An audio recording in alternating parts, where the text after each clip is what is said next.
తొలి తెలుగు కవి నన్నయ్య. తొలి తెలుగు కావ్యం ఆంధ్ర మహాభారతం. శాసనాల్లోని తొలి తెలుగు పదం నాగబు. తొలి పూర్తి తెలుగు శాసనం రేనాటి చోడులది.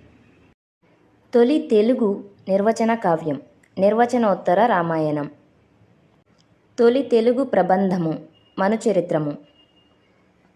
తొలి తెలుగు నవల రాజశేఖర చరిత్రము. తొలి తెలుగు కవయిత్రి తాళ్లపాక తిమ్మక్క. తొలి తెలుగు వ్యాకరణం ఆంధ్ర భాషాభూషణము. తొలి తెలుగు గణిత గ్రంథము గణితసార సంగ్రహము. తొలి తెలుగు ఛందశాస్త్రము కవి జనాశ్రయము.